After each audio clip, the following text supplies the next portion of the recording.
अस्सलाम वालेकुम, मेरा नाम है सदैस मिर्ज़ा और आप देख रहे हैं प्रोग्राम इख्तलाफ।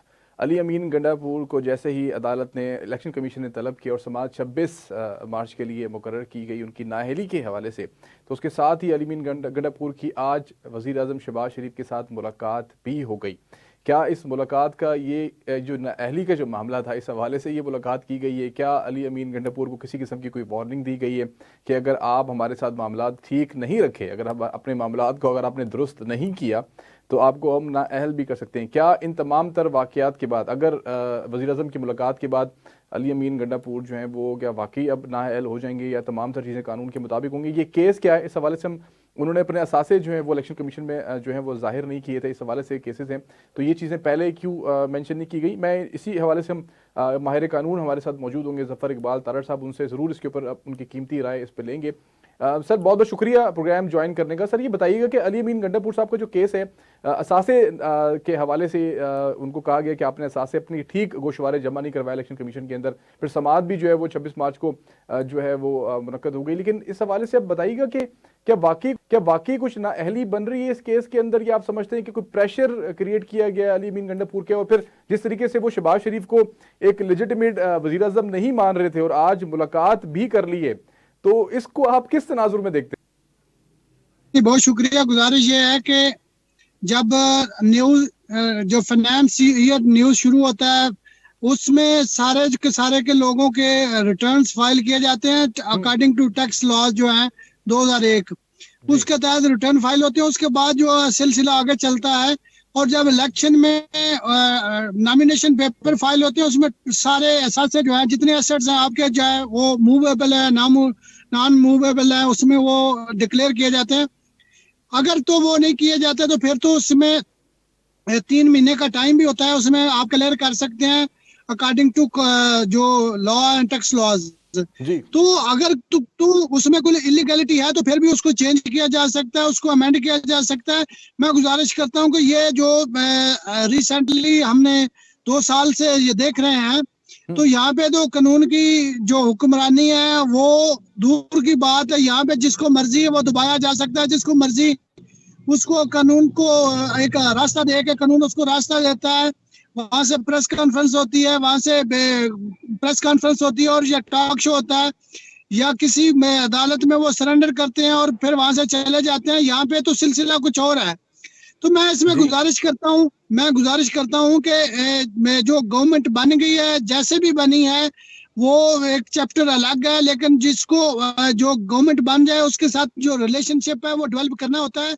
पहले भी जो वजीर आला है वो 2 में, एक तो सेरेमनी में नहीं आए और वजीर आजम की नहीं आए, प्रेसिडेंट की में नहीं आए, बाकी मामलात भी उनके काफी हद तक सख्त जा रहे थे। मेरे ख्याल से ये एक लीनियट व्यू लिया है अली अमीन गंडापुर साहब ने, और मैं कहता हूं कि लेना भी चाहिए था। और कानून की भी सर मुझे बताइएगा कि कोई इल्जामात जो हैं, मोहम्मद कफील नामी शख्स ने जो ये पिटीशन दाखिल की थी इलेक्शन कमीशन के अंदर, जो इल्ज़ाम आयद किया था कि उन्होंने अपने असासे छुपाए, इसमें कुछ सच्चाई भी है इस केस के अंदर? आप समझते हैं कि अगर काबिल समात हो गई अगर पिटीशन, तो आप समझते हैं कि कुछ ना कुछ इसमें से निकल आएगा, लेकिन जो चीज़ें हमें बज़ाहिर नज़र आ रही हैं हकीकत में वही चीज़ें जो हैं वो असरअंदाज होती हैं? अच्छा, मैं सर गुजारिश करता हूँ कि जो रिसेंटली हमने देखा है इलेक्शन कमीशन ऑफ पाकिस्तान, तो वो टोटली बाइस्ड हमने डिसीजन देखे हैं अगेंस्ट पीटीआई या सुन्नी इत्तेहाद, जो भी उनके अभी नाम है, उनके अगेंस्ट ही हमने रिसेंटली उनके मामला देखे हैं। तो ये भी उसी की एक कड़ी है। ये हस्बे रिवायत और हस्बे जो तवक्को है, ये नोटिस हुआ है और ये इसी की तवक्को की जा रही थी। और मैं समझता हूँ कि ये जो हमने रिसेंटली देखा है कि जो तोशा खाना से ली गई घड़ी थी, उसका जो कंप्लेनेंट है वो दुबई में बैठा रहा और उसके नाम से एफआईआर हो गई। इतना बड़ा मजाक हम देख रहे हैं, तो ये तो बड़ी छोटी बात है जो ये कंप्लेनेंट बना है। और बहुत सारी एफआईआर हमने देखी रिसेंटली जिनमें कंप्लेनेंट जो है वो अननोन कंप्लेनेंट होता है और उसके बाद में वो कहता है कि मुझे तो पता ही नहीं मेरे नाम से एफआईआर हो गई है। तो इस तरह के मामला पीटीआई की जानिब से भी तो कोताहियां की जा रही है ना। जैसे आप मखसूस निशस्तों की बात की जाए, जब उनको पता था कि उनके अरकान आज़ाद तौर पे इलेक्शन लड़ रहे हैं, तो वो सुन्नी इत्तेहाद काउंसिल के अगर प्लेटफॉर्म पे जाना था या मुत्तहदा जो मजलिस वादितेन उसके हवाले से अगर जाना था तो कम से कम कोई जो सीटें थी, जो रिजर्व सीट्स की जो लिस्ट थी, कम से कम वो जमा करवा सकती थी ना। आप ये समझते ही नहीं कि उनकी तरफ से कोई कोताही इसमें बरती गई है कि प्लान सी प्लान डी के ऊपर जो रहा उनका, लेकिन जो करने वाले काम थे वो नहीं किए उन्होंने। मैं गुजारिश करता हूं कि जिस तरह का वो सेटअप बना, इलेक्शन कमीशन ने एक पिटीशन उनसे वो बल्ले का निशान वापस लिया गया, उसके बाद फिर इस्लामाबाद पेशावर हाई कोर्ट ने उनका निशान बहाल किया, उसके बाद फिर सुप्रीम कोर्ट ऑफ पाकिस्तान में उसमें उस वक्त तो कथित तौर पे कोई मुतवक्को नहीं था, ये उनके साथ कोई अलायंस करने को ये तैयार नहीं थे, ना उनका कोई इस तरह का इरादा था। तो बाद में ये सुन्नी इत्तेहाद के पास जो है, उनके पास शायद ये उनके साथ उनको था कि हम इतनी सीट नहीं जीत पाएंगे, लेकिन वो उनके साथ अलायंस करना पड़ा। ठीक है जफर साहब, बहुत बहुत शुक्रिया आपका। मैं यहाँ पर वकार असलम साहब के पास जो है यही सवाल रखता चलूंगा कि सर मुझे बताएं कि अली अमीन गंडापुर जो है वो हलफ बर्दारी में भी शामिल नहीं हुए, उन्होंने बड़े सख्त बयानात भी दिए वज़ीर आज़म के खिलाफ, और उन्होंने कहा कि मैं इसको वज़ीर आज़म मानता ही नहीं हूँ। फिर एकदम उनके खिलाफ एक पिटिशन जो है वो एक गुमनाम जो है वो शहरी की जानिब से दाखिल हो जाती है, वो काबिल समाअत भी हो जाती है। 26 तारीख को उसके ऊपर भी मतवक्का हमें लग रहा था कि कुछ ना कुछ तो फैसला होने जा रहा है इस चीज़ के ऊपर। उन्होंने कहा कि एहसास छुपाए हैं, इलेक्शन कमीशन ने बाकायदा इसके ऊपर एक मुख्तसर फैसला भी जारी किया कि हमें बिल्कुल इस तरह की इतलात हैं कि एहसास जो है वो छुपाए गए। उसके साथ ही मैं इसके ऊपर बिल्कुल जो मेन मुद्दा है जिसपे बात करनी चाहिए हम लोगों को, कि उसके फौरन के बाद अली अमीन गंडापुर एक अच्छे बच्चे बन के जो है वज़ीर आज़म के पास भी चले जाते हैं, मुलाकात भी करते हैं और मुख्तलिफ अमूर के ऊपर गुफ्तगू भी करते हैं। तो कड़ियां मिलती भी कुछ नजर आ रही है आपको इन चीजों में? जी देखें, जैसे अली अमीन गंडापुर का जहां तक ताल्लुक है तो वो उसकी मज़ामत की जो पॉलिसी थी वो छोड़ी है उसने, तभी वो मतलब वजारत आला मिली है कि पीके की, और उसकी पूरी श्योरिटी ली गई होगी। अगर अभी वो थोड़ा सा बैकफायर कर रहा है तो मुझे लगता है कि ये दोबारा से मतलब एक एस्टेब्लिशमेंट ने इस तरह के किरदार छोड़ती है पार्टीज के अंदर, ताकि वो अंदर की बातें निकलवाएं कि पार्टी क्या प्लान कर रही है, क्या हिकमत अमली हो सकती है। तो मुझे लगता है कि अली अमीन गंडापुर का जितनी मज़ामत वो अभी करते नजर आ रहे हैं उसमें जल्द एक कमी वाक़या हो जाएगी। आप ये कह रहे हैं कि अली अमीन गंडापुर जो है वो कोई जासूस का किरदार अदा कर रहे हैं पीटीआई के अंदर? जी मैं यही कह रहा हूँ। और जी वजह यह है कि वजारत आला अगर आप नहीं मतलब ये तसव्वुराती बात तो हो सकती है कि वजारत आला में आप मान जाएं बगैर किसी मज़ामत करते हुए, और मज़ामत करते हुए आप लोगों को इस तरह से कायल करें कि आप एक पार्टी के मतलब जो अच्छा मकसद है उसको आगे लेके चलते हैं, लेकिन आप पसे पर्दा कहीं और मुलाकातें करते फिरें, तो फिर अली अमीन गंडापुर का मुझे लगता है कि वो बैकफायर कर रहे हैं कुछ थोड़ा सा अपनी साख बचाने के लिए, लेकिन बैक ऑफ करना पड़ेगा उन्हें। आप ये नहीं समझते कि कुछ मिशन की जाती रही है पीटीआई की जानिब से? अगर आप इंट्रा पार्टी इलेक्शन की बात करें, आज़ाद जो मखसूस नशिस्तों की लिस्ट की बात की जाए, और जिस तरीके से अभी इलेक्शन ट्रिब्यूनल में जाने के बजाय एहतजाज की बात की जा रही है, फिर अब वज़ीर आज़म को तस्लीम ना करना, फिर इलेक्शन को तस्लीम ना करना, फिर सारे प्रोसेस का हिस्सा भी बनना, तो एक चीज़ तो खुशाइंद है कि चलें वो तमाम तर जमहूरी प्रोसेस का हिस्सा तो बन रहे हैं, एहतजाज उनका हक है, लेकिन कहीं कहीं ब्लंडर्स क्या जानबूझ के उनकी तरफ से किए जा रहे हैं कि किसी तरीके से अवाम में एक मज़ामती बयानिया बनाया जाए? या आप समझते हैं कि एक नलायकी है टोटली तौर पे उनकी तरफ से दिखाई जा रही है कि हमने जो करने वाले काम है वो नहीं करने, लेकिन जहाँ पे लोगों को ज़रा एक मज़ामती बयानिया या ज़रा जोशो खरोश नज़र आया था किसी चीज़ के अंदर कि ज़्यादती हो रही है, हमारे साथ जुल्म हो रहा है, ये अवाम को भी ज़रा ये चीज़ें पसंद आती हैं, तो आप समझते हैं कि ये इस चीज़ के ऊपर ज़्यादा फोकस है? जी ये उसी की कड़ियां हैं, और बानी पीटीआई तो घुटनों पे आकर एनआरओ लेने चाहते हैं जो उन्हें नहीं मिल रहा, और पीटीआई की तरफ से बहुत मिसकैलकुलेशंस की गई हैं। पीटीआई के अपने लोग जो हैं वो मुखालफत करते हैं अली अमीन गंडापुर को वज़ार। हमें हसन दुरानी साहब ने भी हमें ज्वाइन किया, उनकी तरफ भी चलते हैं। जी वकार साहब आप कंटिन्यू करें। जी वज़ारत आला ज्वाइन करने के लिए वज़ारत आला के मनसब पर अली अमीन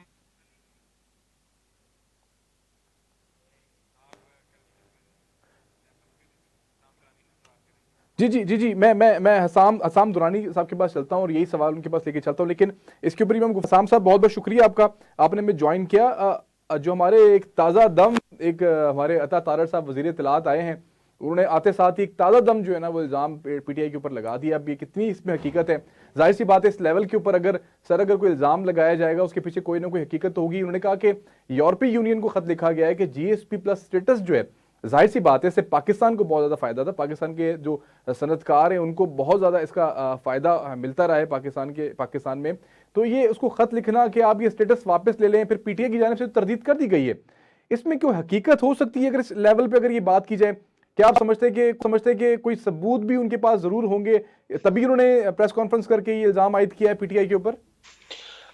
सर देखें, सबसे पहले तो आपका शुक्रिया प्रोग्राम में शामिल करने के लिए। दूसरी बात ये थी कि ये जो आपने बात किया तारड़ साहब की आपने बात की है, देखिए हुकूमत में और इमरान खान साहब की अगर मैं पीटीआई की अगर बात करता हूँ, अगर हुकूमत ये कह रही है कि उन्होंने यूरोपियन यूनियन को ये खत लिखा है, तो क्या इमरान खान साहब का अल्हम्दुलिल्लाह पीटीआई का ये ट्रैक रिकॉर्ड रहा है कि उसने हमेशा पाकिस्तान की रियासत के खिलाफ जितने भी काम है वो उसने अल्हम्दुलिल्लाह बतरजा उत्तम जो है उसके अंदर वो खसूसियत पाई जाती है कि उन्होंने ये सारे काम किए हैं। अब चाहे वो आईएमएफ को खत लिखना हो, यूरोपियन यूनियन को इससे पहले क्या उन्होंने खत नहीं लिखे, इससे पहले क्या उन्होंने एमनेस्टी इंटरनेशनल को खत नहीं लिखे, उसके अलावा आप मुझे ये बताएं कि क्या उन्होंने अमेरिकन जो है अपना जो उनके काउंसलर्स हैं, क्या उनके साथ उन्होंने बाकायदा एक कंपनीज को है हायर करके अमेरिका के अंदर क्या उनके थ्रू जो है उन्होंने पाकिस्तान के खिलाफ लॉबिंग नहीं की? दूसरी से देखें, ये कहने की बातें तो कहने को तो बहुत आसान है ये सारी चीजें, लेकिन जब हम इनको समझते हैं, हम इनको देखते हैं, तो हमें अंदाजा होता है कि हम एक ऐसे गर्दाब के अंदर फंसने जा रहे हैं और हमारे इर्द गिर्द में कुछ ऐसे लोग मौजूद हैं जो कि सिर्फ और सिर्फ अपने हाल के लिए, अपने आप को पावर के अंदर रखने के लिए या अपने आप को मशहूर करने के लिए और हुकूमत लेने के लिए इस हद तक वो चले जाते हैं कि वो एक ऐसी जगह के ऊपर पहुंच जाते हैं कि वो जिस मुल्क के ऊपर हुकूमत करने का ख्वाब सोच रहे होते हैं वो असल में उस हुकूमत को ही तबाह कर रहे होते हैं।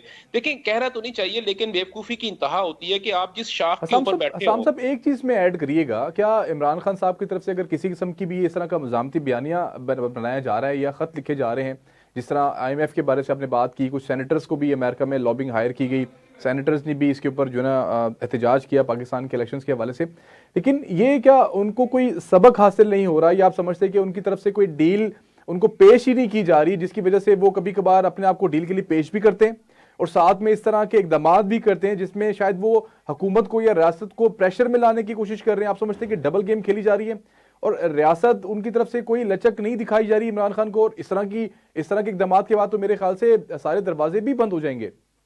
नहीं, आप बिल्कुल दुरुस्त कह रहे हैं, दरवाजे बिल्कुल बंद हो जाएंगे, लेकिन सबसे बड़ा प्रॉब्लम ये है कि वो जो सहूलतकार हैं वो जब तक सहूलतकार खत्म नहीं होंगे, हमारी जो अदारों के अंदर जो मौजूद है, जो कि इस किस्म के अनासर को पनपने में आजादी देते हैं और बल्कि उनको गोडी करते हैं, उनको पानी देते हैं, उनको खाद डालते हैं ताकि वो एक तनावर जड़ जो है ना दरख्त बन जाए, तो सबसे पहले तो उनको देखना पड़ेगा। लेकिन बात यह है कि इमरान खान साहब को भी देखना चाहिए, बल्कि इमरान खान साहब को ने क्या देखना है, उनको जो तो मैं बता चुका हूं, वो सिर्फ और सिर्फ अपने स्वास्थ्य की खातिर ये सारा कुछ कर रहे हैं। बेसिकली उनके साथ जैसे आप हैं, मैं हूं और बहुत सारे लोग हैं, जैसे अली अमीन गंडापुर साहब है, जो लोग उनकी पार्टी के अंदर शामिल हैं, जफर साहब है, गोहर साहब है, उसके अलावा शेरुल्ला मरवत साहब है, इन लोगों को देखना चाहिए। उसके बाद फवाद चौधरी साहब है, वो उन लोगों को देखना चाहिए, सोचना चाहिए कि क्या कहीं वो जानते बूझते या अनजाने में किसी एक ऐसे सिस्टम का हिस्सा तो नहीं बन रहे जो कि जिस दरख्त के ऊपर, जिस शाख के ऊपर वो बैठे हैं, उसी शाख को वो काट रहे हैं। देखिए, ये चीजें अगर मैं आपसे जिस तरह अभी आपने मुझसे बात की, तो इससे पहले भी एक प्रोग्राम, लेकिन सर ये जो अली अमीन गंडापुर का जो एक पॉजिटिव जेस्चर है, इसको फिर आप किस तरीके से देखते हैं? इसी जमात की जानिब से जो पाकिस्तान के खिलाफ साजिशें करी, जिस तरह वज़ीर इत्तलात ने आज अपने बयान में भी कहा, और अली अमीन गंडापुर का एकदम पॉजिटिव जेस्चर देना, वज़ीर आज़म के साथ मुलाकात करना, इसको फिर आप किस तरीके से देखते हैं? सर देखिए, मैं ना पंजाबी में एक कहावत है कि बांदर जेड़ा ना वो खुशी ना नहीं नचदा, वो सोटे दे डर तो नचदा है। तो जो अली अमीन गंडापुर साहब जो अगर वहां पे भागे हुए गए हैं और जाके उन्होंने कदम बोसी की है और उन्होंने अपना सात फर्शी सलाम दिया है, तो वो सिर्फ इस वजह से नहीं दिया कि वो उनको इमरान खान साहब की, अपना शहबाज शरीफ साहब की मोहब्बत थी या उन्होंने अपने बयानियत तब्दील किया है। असल में वो डंडा था जो कि उनके सर के ऊपर पड़ता हुआ उनको नजर, और ये पहले दिन से ही है। ये वकार साहब हमारे साथ मौजूद है, ये कह रहे थे कि कोई जासूसी का किरदार अदा कर रहे हैं पीटीआई के अंदर, बंदा बेसिकली ओनादा ही है, तो इसमें भी कुछ आप हकीकत समझते हैं या आप समझते हैं कि बाकी कुछ लोग होते हैं जो हद से ज्यादा बाहर निकल जाते हैं, फिर उनको हद में लेके आया जाता है? नहीं, देखें देखें वो ये मेरे मोहतरम दोस्त हैं, इनकी जो राय है वो बिल्कुल वो अपने अपने हिसाब से बिल्कुल दुरुस्त कह रहे हैं, लेकिन मैं ये बात बिल्कुल नहीं कहूंगा कि अली अमीन गंडापुर साहब जो है वो एक जासूस है। अली अमीन गंडा साहब बेसिकली एक इंतहाई बेवकूफ दोस्त है, और अक्लमंद दुश्मन जो है वो फिर भी वारे खा जाता है, लेकिन जो है ना बेवकूफ दोस्त जो होता है वो बिल्कुल वारे नहीं खाता, हमेशा नुकसान पहुंचाता है। ये देखिए, ये वही गंडापुर सर साहब है ना, हमारा जो कि हमारा पीटीआई का व्यूवर जो है ना वो बड़ा है। नाराज हो रहा होगा हमसे। मैंने कोशिश की हमने 2 लोगों को प्रोग्राम में शामिल करने की, तो मैं आपको पहले बता दूं कि उन दोनों की तरफ से कोई जवाब हमें नहीं आया। ये आप ना समझिएगा कि हम ये वन साइडेड प्रोग्राम कर रहे हैं। जी हसन साहब, आप कंटिन्यू करें। नहीं, आपकी बात बिल्कुल दुरुस्त है। देखें, आपका जो क्वेश्चन है उसका उसका जवाब तो यही बनता है ना, इसमें वन साइडेड तो है ही कोई बात ही नहीं ना। दूसरी बात ये थी कि जो अली नहीं, दूसरी तरफ से मौका भी तो आना चाहिए ना हसन साहब। नहीं नहीं, आप देखें, मैंने मैंने जब जब गंडापुर साहब का जब नाम लिया गया था तो मैंने एक आर्टिकल लिखा था, और उस आर्टिकल का बेसिकली जो लुबे लबाब ये था कि पाकिस्तान के अंदर जो हार्डकोर जो लोग हैं जो कि तशद्दुद पसंद हैं, उनको कभी भी पार्टी के ऊपर या फ्रंट लाइन के ऊपर कभी भी नहीं आना चाहिए। पाकिस्तान के अंदर हमेशा, बल्कि इवन अगर आप पूरी दुनिया के अंदर देखते हैं तो पूरी दुनिया जो है उनके अंदर पॉलिटिकल पार्टीज होती है, उसमें जो हार्डकोर्स होते हैं वो सिर्फ स्ट्रीट पावर के लिए इस्तेमाल होते हैं, वो पॉलिटिकली प्रोसेस के लिए कभी इस्तेमाल नहीं होते। लेकिन पाकिस्तान के अंदर इंतहाई एक उल्टा एक रवश चल चुकी है कि जो जितना हार्डकोर होगा, जो जितनी स्लैंग लैंग्वेज इस्तेमाल करेगा, जो दूसरे अपने ओपोनेंट को जितना ज्यादा अंडर द बेल्ट उसको हिट करेगा, वो उसको उतना ही ज्यादा तरक्की देते जाएंगे और उसको मेन स्ट्रीम के अंदर लेके आना शुरू हो जाएगा। अभी ये क्या हुआ है इसको देखना पड़ेगा, ये प्रोसेस कैसे खत्म होगा, और लेकिन इसके लिए एक टाइम चाहिए होगा, इसके लिए एक प्रोसेस होगा। हर देखें, जो इनकलाब होता है वो रातों रात कभी भी नहीं आता, उसके लिए प्रॉपर तरीके से जो नस्ल होती है उसको तैयार किया जाता है, उसको एजुकेट किया जाता है। एजुकेशन में और एजिटेशन में जमीन आसमान का फर्क है। हम लोग ये समझते हैं कि हम लोगों को एजिटेशन उनके अंदर लेके आएंगे तो वो इनकलाब आ जाएगा, ऐसा बिल्कुल नहीं है। एजिटेशन आप करके देख लेंगे, आपको समझ आ जाएगी अफगानिस्तान तबाह बर्बाद हो गया, ठीक है। आप एजिटेशन आपने करके देख लिया, आप इस वक्त फलस्तीन और गजा के अंदर आप देख लें, वहां पे एजिटेशन है, वहां पे इनकलाब नहीं है, वो आपके सामने तबाह बर्बाद हो रहा है। इसी तरह मैं कौन कौन से ऐसे मुल्कों का नाम लूं, आप बांग्लादेश को देख लें, पाकिस्तान से जब वो अलग हुआ देखिए तो हसन साहब बिल्कुल इसके वो ऊपर मजीद भी एजुकेशन थी। गुफ्तगू करेंगे, लेकिन ये जो आप क्या समझते हैं कि अडियाला जेल की सिक्योरिटी के हवाले से भी बात की जा रही है। उस्मा बुखारी ने एक प्रेस कॉन्फ्रेंस भी की है। हम बिल्कुल ये वकार असलम साहब के साथ ये सवाल रखते हैं, उनकी राय इसमें हम जानने की कोशिश करते हैं। सर ये अच्छा, वकार असलम साहब हमारे साथ मौजूद नहीं है, आप भी कंटिन्यू करिएगा हसन साहब कि ये फिर जो अडियाला जेल की सिक्योरिटी के हवाले से खदशात जाहिर किए जा रहे हैं। उस्मा बुखारी ने आज ये भी कहा कि सीरियस थ्रेट्स भी हैं अडियाला जेल को, तो इसके पीछे क्या चीजें आपको नजर आती हैं? आप ये समझते हैं कि शायद कोई बनी गाला मुंतकिल करने की बात की जा रही है, इसके ऊपर कोई प्लानिंग की जा रही है? बाकी अता तारा ने आज अपनी प्रेस कॉन्फ्रेंस में ये बात भी की कि मुकम्मल सहूलियात दी जा रही हैं, किसी किस्म की कोई जो कोताही जो है वो बरती नहीं जा रही अडियाला जेल के अंदर भी। तो आप इसके ऊपर आपकी क्या राय है? फिर एक आपको पंजाबी की कहावत इसमें मैं बताऊंगा कि वो एक लड़की होती है ना, वो कहती है कि अम्मा सवेरे 4:30 नहीं होना। जी जी अरशद परवेज जी, तो वो सुबह वो नहीं होती, तो वो घर वाले जी कहते हैं जी कि यार बड़ी अरशद परवेज साहब ने भी ज्वाइन कर लिया। हसन साहब आप कंटिन्यू करें। जी। तो इसी तरह ये कि ये जो अगर आप बात करें अडियाला जेल की, अगर सिक्योरिटी की बात करें, तो क्या आप वो जो है तहरीके तालिबान का वो आप पम्फलेट भूल चुके हैं? तहरीके तालिबान के जो उनके प्रेस रिलीज उन्होंने दी थी अपने बाकायदा लेटर हेड के ऊपर, आप वो भूल चुके हैं, जिसमें उन्होंने ये कहा था कि हम इमरान खान साहब को आजाद करने के लिए हम जेल को उड़ाने के लिए तैयारी करके बैठे हुए हैं। अगर आप वो भूल गए तो फिर ठीक है, इट्स ओके। तो फिर तो वो जो बात कर रहे हैं तो ठीक है, बाकी आप इसको पॉलिटिसाइज जितना कर सकते हैं कर लें। और इससे दूसरी बात यह है कि कुछ चीजें, ब्रेक की मुझे आवाजें आ रही हैं। जी जी बिल्कुल, जी जी जी जी कंटिन्यू करें। आज लगता है ब्रेक के बगैर ही आज प्रोग्राम करेंगे। जी हसन साहब आज कंटिन्यू करें। अच्छा, तो दूसरी बात ये थी कि देखिए, सबसे बड़ा प्रॉब्लम पाकिस्तान के अंदर ये है कि हम किसी एक ऐसे शख्स को जो कि इलीट क्लास से ताल्लुक रखता है पाकिस्तान की, चाहे वो नून लीग का हो, चाहे वो पीपल्स पार्टी का हो, चाहे वो पीटीआई का हो या किसी भी जमात का हो, तो हम लोग हर किस्म के कवानीन को जो है उसके लिए मौखर कर देते हैं, हम लोग सख्त कर देते हैं। अभी उस जेल के अंदर अगर आप देखते हैं तो क्या इससे पहले इमरान खान साहब से पहले क्या नवाज शरीफ उस जेल के अंदर मौजूद नहीं थे? क्या मरियम नवाज उस जेल के अंदर मौजूद नहीं थी?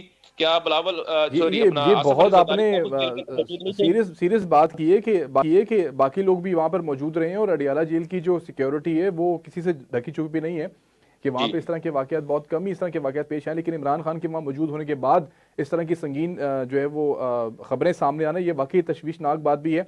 हमें अरशद परवेज साहब ने यहाँ पे ज्वाइन किया। अरशद परवेज साहब, बहुत बहुत शुक्रिया आपका, आप बड़े मसरूफ अपने वक्त में से आपने जो है हमें हमारे लिए भी थोड़ा सा वक्त निकाला।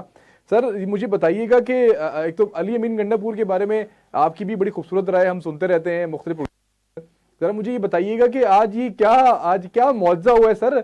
वजीर आजम से मुलाकात हो गई है और बड़े बाहिमी अमूर के ऊपर गुफ्तगू भी हुई है उनके साथ। जी बहुत शुक्रिया। देखिए ये तो एक प्रोसेस है जिसको होना ही था, और अगर ये नहीं करते तो फिर मसाइल जो है ना बहुत बढ़ जाते हैं। एग्जैक्टली ये गवर्नर राज की तरफ चले जाते हैं, तो ये ऐसा होना ही था। दूसरी बात ये है कि ये जो शरीयत की या जो एक एजिटेशन की कह लें, या आप सख्त जो रवैया ना, इसको नरम करना पड़ेगा। अदरवाइज जो है ना मामला बहुत शदीद खराब होंगे। और जो अभी डेफिनेटली बात आएंगी कि क्या बातें हुई और पीछे क्या कहानी चल रही है, ये तमाम भी आएंगी।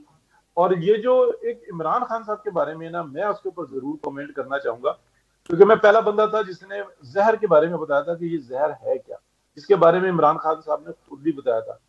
अक्सर ये कहा जा रहा है कि जी दहशतगर्द पकड़े गए और कुछ ना कुछ कहकर ही किसी बात पर पाबंदी लगाई जाएगी। इमरान खान की नहीं बल्कि कईयों की जान को बहुत शदीद किस्म का खतरा है। और ये तमाम जो है ना जो इतलात है वो मौजूद है। जो पाबंदी लगाई गई है वो दुरुस्त लगाई गई है। मैं ये समझता हूँ कि जितनी पाबंदी नहीं लगाई गई ये भी ज्यादती है। इमरान खान की सियासत, तर्ज सियासत से बहुत शदीद इख्तलाफ है, और वो कतई तौर पे इस बात को नहीं समझ रहे कि पाकिस्तान के अंदर जो फसाद फैलाया हुआ है उन्होंने, उसकी वजह से कितना नुकसान हो रहा है। वो सिर्फ अपनी जात को देख रहे हैं, लेकिन क्या उनकी जान की हिफाजत करना स्टेट का फर्ज है? बिल्कुल है। अरशद साहब, यहाँ पर आप अली अमीन गंडापुर को पॉइंट्स नहीं देंगे कि अपनी हुकूमत के अंदर इमरान खान ने कभी भी अपने अपोजिशन लीडर के साथ मुलाकात नहीं की, बल्कि अहम तरीन वाकयात पाकिस्तान के अंदर रूनुमा हुए, पार्लियामेंट में आना उन्होंने गवारा नहीं किया। लेकिन यहाँ पर अली अमीन गंडापुर के बारे में आप और मैं शायद दोनों गलत साबित हुए। यहाँ पर उन्होंने मेरे ख्याल से बहुत समझदारी का मुजाहरा किया है। यहाँ पर ना वो चीफ मिनिस्टर है और इमरान खान जो उनसे थे ना वो प्राइम मिनिस्टर थे। सर मुझे तो बिल्कुल गलत साबित कर दिया आज। असद भाई बिल्कुल मैं वजाहत के साथ बताऊं, ये बिल्कुल गवर्नर राज की तरफ मामला चला गया था, क्योंकि जो इन्होंने रवैया अपनाया था इमरान खान साहब पहले ही जो है ना अपनी तर्ज सियासत से, जो कि उनको बायस एडवाइस की जाती है कि भाई रिजाइन दे दो, असम्बलियां छोड़ दो, और उसके बाद उनको जब पैर जले तो पता लगा कि जनाब उन्होंने ऐसा यू टर्न मारा 90 डिग्री का कि भाई हमने तो रिजाइन दिए ही नहीं है, हमारे रिजाइन जिंदा रहने दो, ये हमारे साथ फ्रॉड हो गया, झूठ बोला गया। ये कोई पुरानी बातें नहीं है। इसी तरीके से जो इन्होंने रवैया अभी अपनाया था ना, ये अगर कुछ 2-4 वाकयात और होते तो परफेक्टली रीजन बन जाती कि सुप्रीम कोर्ट, हाई कोर्ट भी ये बात कहती कि अगर गवर्नर राज लगाया गया तो बिल्कुल स्टेट के हक में लगाया गया। इसलिए अली अमीन गंडापुर का मिलना और ये तमाम चीजें गलत नहीं, ये इन्होंने अपने आप को डिफेंड किया है और ये अपने डिफेंसिव जो है ना स्कोर बनाए, तो इसमें बिल्कुल जो है ना मुझे कोई शक व शुबा नहीं है। ये कल भी वही हरकतें करेंगे जो अभी तक कर रहे हैं। ठीक है, तो सर मुझे ये जो आप कहेंगे जो बीएसपी जितने भी इस वक्त जो जीएसपी प्लस स्टेटस के वापस लेने हवाले से भी जो गुफ्तगू चल रही है इस वक्त, अता तारा ने एक बड़ा संगीन इल्ज़ाम लगाया है। उन्होंने कहा है कि यूरोपीय यूनियन को बाकायदा खत लिखा गया है कि आप जीएसपी प्लस स्टेटस वापस लें। इसी तरह हमें आईएमएफ के हवाले से भी खत लिखा गया, वो भी उसको भी पाकिस्तान का जाहिर सी बात है बज़ाहिर कोई नुकसान तो नहीं हुआ, लेकिन इनके जो इरादे हैं वो तो हमारे सामने आना शुरू हो गए थे ना। लेकिन इस वक्त आईएमएफ से किसी किस्म का कोई खातिर ख्वाह जवाब नहीं आया, तो इस वक्त पीटीआई जो है वो कह रही है कि ये ऐसा कोई खत लिखा नहीं गया, अता तारा जो है वो झूठ बोल रहे हैं, हमारे ऊपर जो है वो बेबुनियाद इल्ज़ाम लगा रहे हैं। इसमें कोई हकीकत होगी? ट्रैक रिकॉर्ड देखते हुए जिस तरह हमें हसाम साहब ने भी कहा कि ट्रैक रिकॉर्ड तो पीटीआई का यही कहते हैं कि उन्होंने बिल्कुल लिखा होगा, आप क्या कहते हैं? इससे ज्यादा कुछ हो रहा है जी। देखिए लॉबियस्ट फर्म हायर करना तो वो किसके खिलाफ की है? वो एंटी पाकिस्तान की है। और दूसरी बात ये होती है कि ये जो हमारे यहाँ जिसको यूरोप में नैरो बोला जाता है और पाकिस्तान और इंडिया में ब्लैक बोला जाता है, सामने कॉन्ट्रैक्ट कुछ और होता है, अंडर दी टेबल जो है ना कुछ और चल रहा होता है, ये पूरी दुनिया में चल रहा होता है। और ये जो पीटीआई के बारे में ये कहा जाता है ना कि ये जो लॉबियस्ट फर्म है ये इन्होंने जनाब ये पैसा इकट्ठा करते हैं, नहीं, ये एक जमात है वो पैसा देती है और फिर एक पूरी एक आप कह लें कि मशीनरी, जिनके सेनेटर्स हैं अमेरिका में, जिनके कांग्रेस मेंबर हैं, और वो हर वक्त जो है ना नंबर 1 के ऊपर रहते हैं, पीटीआई के साथ जुड़े रहते हैं, तो वो क्यों करते?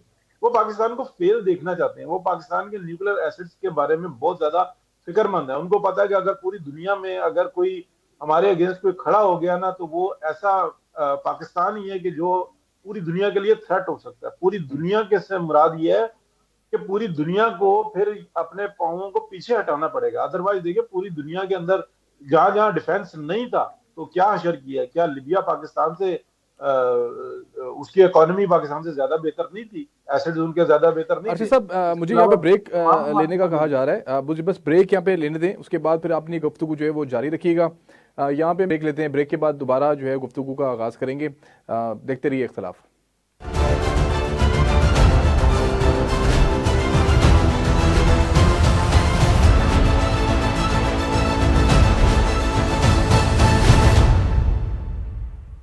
ब्रेक से पहले हम अली अमीन गंडापुर की वज़ीर-ए-आज़म से मुलाकात के बारे में गुफ्तगू कर रहे थे। हम अब गुफ्तगू करेंगे, प्रोग्राम के अंदर शामिल करेंगे कि हमारे जो वज़ीर ख़ज़ाना है जनाब मोहम्मद औरंगज़ेब साहब, उन्होंने कहा है कि जो एक्सटेंडेड फ़ंड फैसिलिटी है उसके हवाले से मुज़ाकरात होंगे। IMF की टीम जो है वो आज पहुँच गई है पाकिस्तान, आज रात पाकिस्तान बल्कि पहुँचेगी। उसके हवाले से कोई $1.1 अरब की जो आखिरी किस्त है उसके अजरा के ऊपर कुछ मुज़ाकरात होंगे। साथ साथ हमारे वज़ीर ख़ज़ाना साहब ने ये भी कहा है कि 2024 का जो साल होगा ये बहुत मुश्किल दौर होगा। साथ साथ उन्होंने ये भी कहा कि टैक्स जो फैसिलिटी है उसके अंदर हम कोई 10% जो है जो कौमी आमदनी है उसके अंदर कोई 10% कम से कम करने तक पहुँचाएँगे हम। इसके ऊपर भी उन्होंने गुफ्तगू की। साथ साथ SIFC के हवाले से भी मीटिंग तलब कर ली गई है, उसके अंदर आर्मी चीफ भी शिरकत करेंगे। और साथ साथ जो साबिक निगरान वज़ीर आज़म है जनाब काकड़ साहब, अनवारुल्लाह काकड़ साहब, वो भी उसके अंदर शामिल होंगे। मईशत के ऊपर बड़े जो है वो इक़दाम तो किए जा रहे हैं। साथ साथ स्टॉक मार्केट के हवाले से कुछ मंदी जो है उसकी खबरें आ रही हैं। तकरीबन कोई इंडेक्स कोई 953 पॉइंट्स उसमें कमी भी हुई है। लेकिन साथ साथ डॉलर के अंदर भी अगर हम देखें कि कुछ बहुत मामूली जो है वो रुपए की कदर के अंदर इजाफा भी देखने में आ रहा है। लेकिन साथ साथ आने वाले वक्त के अंदर क्या मामला जो हैं वो हमें देखने को मिलेंगे। औरंगजेब साहब के बारे में जो आलमी इदारे हैं वो तो बहुत तारीफ़ कर रहे हैं। ब्लूमबर्ग की भी बात की जाए तो उन्होंने भी ये कहा है कि एक बेहतरीन वज़ीर ख़ज़ाना जो है वो साबित होंगे पाकिस्तान के लिए, और जो आप इनसे चाहेंगे वो ये कर सकते हैं और करने के काबिल भी हैं। तो हसाम साहब क्या कहेंगे अपने हमारे जो वज़ीर ख़ज़ाना है जनाब औरंगज़ेब साहब? जाहिर सी बात है इनकी नेशनलिटी के हवाले से भी बात की जा रही थी, जो उन्होंने विड्रॉ तो कर दी है, वो मामला भी वाइंड अप होने की तरफ जा रहा है। लेकिन क्या कुछ हमें बेहतरी नज़र आएगी इनके दौरे वजारत के अंदर? आप समझते हैं कि ये केपेबल हैं, ख़जाने को समझते हैं? अवाम की मुश्किलात, बेसिकली ख़जाने से हमें सबसे ज़्यादा जो उम्मीदें होती हैं वो अवाम की मुश्किलात के हवाले से होती हैं। तो अवामी नुमाइंदे तो नहीं है कि ये अवामी दर्द रखते होंगे? देखिए, ये जो औरंगजेब साहब हैं, जैसे अभी आपने इनकी सबसे पहली बात, तो मैं ये बात करता हूँ कि he is totally a professional guy, और ये बतौर एक मनी मैनेजर काम करते रहे हैं। और ठीक है, इनकी जो है वो दोहरी शहरियत रखते थे, लेकिन जो एक बहुत अच्छी बात हुई है कि हलफ लेने से पहले ही इन्होंने अपनी जो डच जो नेशनलिटी थी उसको इन्होंने विड्रॉ किया और उसके बाद यहाँ पर आए। और बीइंग अ मनी मैनेजर, मेरा ज़ाती ख्याल ये है कि ये पाकिस्तान को जो ये सोच रहे हैं, जिसके ऊपर ये अभी इसमें एक चीज मैं सिर्फ इसमें ऐड करूंगा कि आप ये देखेंगे कि इससे पहले जो तहरीके जो आई थी, अदम एतमाद आई थी इमरान खान साहब के, उसके बाद जो 16 माह की हुकूमत बनी थी, उन्होंने जो पॉलिसीज बनाई थी, जो उसके बाद जो यहाँ पे जो एक दरमियान में निगरान हुकूमत आई है, वो उन्हीं पॉलिसीज को लेके चली है। और उसके बाद उसी तसलसल को अगर आप देखते हैं तो ये जो अभी दोबारा जब हुकूमत बनी है 2024 में, ये आप देखेंगे कि इसके अंदर की पर्संस वही हैं, पॉलिसीज वही हैं जो कि इससे पहले शहबाज गवर्नमेंट या PDM गवर्नमेंट जो थी उन्होंने अपनी पॉलिसीज बनाई थी। और जहां पे जब सख्त डिसीजन लेने की जब बारी आएगी तो डेफिनेटली वो एक इस किस्म के शख्स को लेंगे, टेक्नोक्रेट टाइप के बंदे को लेंगे, जो कि इंतहाई सख्त डिसीजन लेने। ये बड़ा अहम पॉइंट है आपका, बिल्कुल जी। टेक्नोक्रेट्स के हवाले से आप बात करें, कंटिन्यू करें जी। मैं कह रहा ये बाकी अहम पॉइंट है कि टेक्नोक्रेट्स के ऊपर ज़्यादा रिलाई किया जा रहा है। शायद हम कुछ बैरूनी ममालिक के हवाले की जो तर्ज अमल की हुकूमत होती है उस पर चलने की कोशिश कर रहे हैं। नहीं, ये बैरूनी जो है वो तर्ज हुकूमत की बात नहीं है। बेसिकली बात ये है कि जो एक अवामी शख्स होता है वो किसी किस्म का सख्त डिसीजन लेने से पहले 10 दफा सोचता है कि कल को भाई मैंने दोबारा जाना है, अपने हल्के में जाना है, मैंने लोगों के पास जाना है, मैंने वोट लेने हैं। लेकिन जब आप जैसे मोहसिन नकवी साहब हैं या काकड़ साहब हैं, या अभी अब आज की मैं अगर बात करता हूँ, तो अगर औरंगजेब साहब की बात करता हूँ, तो इस तरह के लोग जो होते हैं ये सख्त डिसीजन लेते हैं, और वो उसका और उनका जो है रिफ्लेक्शन आपको नजर भी आ रहा होता है। क्या काकड़ साहब ने जो डिसीजन लिए वो आपको नजर नहीं आए? मोहसिन नकवी साहब ने जो डिसीजन लिए वो आप सबके सामने है। तो इसी तरह जो है अगर औरंगजेब साहब अगर कोई डिसीजन लेंगे तो डेफिनेटली अगर सर ये उन्होंने तजर्बे हमारे पाकिस्तान में कामयाब रहे। अगर हम हफीज शेख की बात करें तो वो भी इसी तरह के ही कुछ नुमाइंदे थे ना कि इंपोर्ट किए गए थे। अगर हम बाकर साहब की बात करें तो वो भी इसी तरह का ही कुछ मामला था। तो वो इससे क्या मुख्तलिफ होगा? अगर आप समझते हैं कि डिसीजन सख्त लेने, क्या वो डिसीजन दुरुस्त है? लेकिन मेरे ख्याल से अगर मैं दुरुस्त हूं तो मेरे ख्याल से वो तजर्बे हमें कोई इतने अच्छे नहीं रहे हमारे लिए। सर देखिए, बाकर साहब जो थे बेसिकली वो तो आईएमएफ ने, जब आप इमरान खान साहब ने जो थे वो जब जरूरत से ज्यादा नीचे, जिस तरह वो कह रहे थे ना कि घुटनों पे गिर गए थे, तो उसके बाद बाकर साहब को तो लगाना बहुत जरूरी था ना, क्योंकि जब आप पैसे इंतहाई बड़ी तादाद में पैसे ले रहे हो और किसी किस्म की आप रिटर्न आपको आपके पास है ही नहीं, आप किसी को सेटिस्फाई नहीं कर पा रहे कि मैं कहां से आपको रिटर्न करूंगा, तो डेफिनेटली फिर बाकर साहब जैसे बंदों को आईएमएफ ने आपके ऊपर लगाना था। लेकिन अब बात अगर हफीज शेख साहब की बात करते हो, हफीज शेख साहब जो थे वो एक स्पेसिफिक माइंडसेट के और स्पेसिफिक पार्टी के बंदे थे। यानी कि आप ये कह लें कि उनका झुकाव जो था वो किस साइड पे था। और उसके बाद वही बंदे जो थे वो आपने अपना इमरान खान साहब के दौरे हुकूमत में भी काम करते हुए देखे और फ्लॉप होते हुए देखे हैं। असल बात ये थी कि आपका विजन क्या है, आपके पास वर्किंग क्या है, बैक एंड के ऊपर आपके पास कौन सी ऐसी चीज है। अगर आपके पास कोई पॉलिसी होगी तो डेफिनेटली उसको इंप्लीमेंट करने के लिए आपके पास एक स्ट्रॉन्ग मैनेजर भी होना चाहिए। तो अगर मैं बात करता हूं तो यही बात मैं जो है ना अरशद परवेज साहब के सामने रखूंगा। अरशद परवेज साहब, मोहसिन नकवी की बात हो या औरंगजेब की बात हो, पहली मरतबा पीएमएलएन की गवर्नमेंट के अंदर एक एक्सटर्नल जो है फाइनेंस मिनिस्टर जो है वो आयद किया गया, जिसको वजारत दी गई। लेकिन इसको आप किस तरीके से डिफाइन करते हैं? राना सनाउल्लाह साहब का भी यही कहना है कि अगर कोई शख्स right man for the right job है अगर, तो उसको बिल्कुल मौका देना चाहिए। और वजारत दाखिला के हवाले से भी उन्होंने बात की, अगर मोहसिन नकवी मुझसे बेटर परफॉर्म कर सकते हैं या उन्होंने मुझसे बेटर परफॉर्म किया है तो इसमें किसी किस्म की भी कोई हमें अबाम नहीं होना चाहिए, किसी किस्म की कोई हमें तकलीफ नहीं होनी चाहिए कि मोहसिन नकवी के वजारत दाखिला बनने से। आपकी इसमें क्या राय है? क्या आप समझते हैं कि वाकई कुछ ये ऐसे इकदाम हैं जिसमें आप समझते हैं कि ये दुरुस्त हैं, इसमें अवाम के लिए मामला जो हैं वो बेहतर होंगे? लेकिन बाद में थोड़ी सी सख्त करूंगा, लेकिन हकीकत पर मबनी करूंगा। सिंध के अंदर पीपल्स पार्टी की हुकूमत है, पंजाब में पीएमएलएन की हुकूमत है, एपी में पीटीआई की हुकूमत है, बलूचिस्तान में जो है ना मिक्स अचार है, और फेडरल के अंदर जो है ना रावलपिंडी की हुकूमत है। इसलिए कि बार बार मुदाखलत, और जब रिजल्ट नहीं आता तो फिर उसके बाद प्रेशर आना शुरू हो जाता। तो इस दफा में मेरा ख्याल है, मेरा नहीं, काफी सारों का ख्याल है, यही कहा गया कि भाई आप जो है ना जिसको चाहते हैं उसको लगा दें, जिसको जहां पे समझते हैं कि ये बेहतर है, हम आपके साथ कोऑपरेट करते हैं, लेकिन इसकी जिम्मेदारी भी आप उठाएं। अब ये अनाउंस्ड है या अनअनाउंस्ड है, लेकिन इसको अनाउंस्ड आप समझ लें। तो शहबाज शरीफ साहब की डिमांड थी, हमें बहुत अच्छी तरीके से पता है मियां नवाज शरीफ के बारे में राय जो थी वो बिल्कुल मुख्तलिफ थी पिंडी की, और वो ये कहते थे कि जनाब यहाँ पे सख्ती हो जाती है, जबकि मियां मोहम्मद नवाज शरीफ वो है जिनके पास पूरा रेस्क्यू प्लान था, और उनके पास पूरा का पूरा जो है ना एक चार्टर था कि हमने किस तरीके से पाकिस्तान को इस मुश्किल से निकालना है। इसके बावजूद हमने देखा कि इलेक्शन के अंदर क्या हुआ। 8 फरवरी का जो इलेक्शन है उसके ऊपर पीएमएलएन कहती है हमारे साथ गलत हो गया, पीटीआई कहती है हमारे साथ गलत हो गया, पीपल्स पार्टी कहती है हमारे साथ, मौलाना अपनी जगह पे रो रहे हैं। तो बचा कौन जब हर एक ये कह रहा है कि सब ये सेटअप कामयाब होता हुआ आपको नजर आ रहा है? अगर आपको डेफिनेटली औरंगजेब साहब जो है एक काबिल आदमी है, मोहसिन नकवी साहब की परफॉर्मेंस हमारे सामने है, ये सेटअप आपको कामयाब होता हुआ नजर आ रहा है?